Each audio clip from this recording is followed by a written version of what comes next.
Sangkot sa kalakaran ng iligal na droga ang isang opisyal ng militar na dati ring opisyal ng Philippine Drug Enforcement Agency. Naaresto si Colonel Ferdinand Marcelino sa isa umanong Shabu Lab sa Maynila. Depensa niya, nagkataon lang na nagsisurveillance siya sa lugar ng mag-raid ang PIDEA. Makibalita tayo kay Oscar Oida.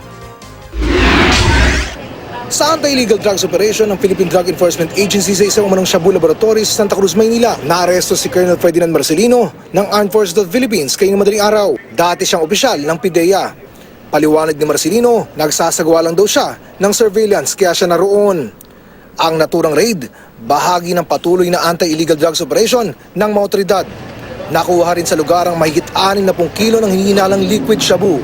Ayon sa mga otoridad, kailangan magpakita si Marcelino ng dokumentong magpapatunay na legal ang pagpunta niya sa ni-raid na lugar.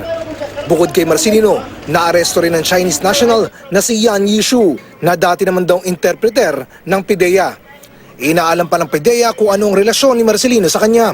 Sa Camp Crame kung saan pinamedical sina Marcelino at Yan Yishu, nagkakomusyon pa. Bakit nila kami pinipigilang magpaliwanag? Gusto raw kasi ni Marcelino na magpaliwanag sa media. Bakit tayo nilang bigyang pagkakataong magpaliwanag? Tulungan ninyo akong sabihin sa lipunan, sa mamamayan kung anong totoo.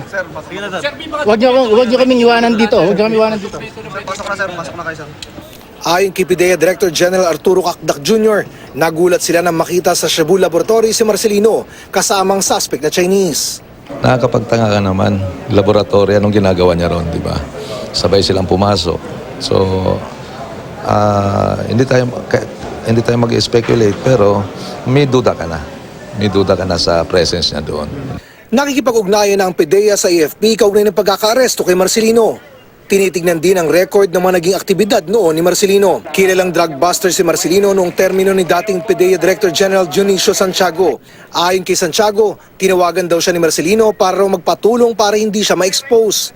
Tinawagan naman ni Santiago si Lieutenant General Eduardo Año ng Philippine Army. Pero hindi raw ito pumayag na tulungan si Marcelino. Kaya tinawagan ni Santiago si AFP Chief of Staff Lieutenant General Hernando Iriberi na nagsabi namang wala siyang magagawa at dapat harapin ni Marcelino ang nangyari. Sa ngayon, dinala na si Marcelino sa headquarters ng PIDEA. Hihintayin pa ang desisyon ng korte kung saan siya ididetine. Oscar Oida, GMA News.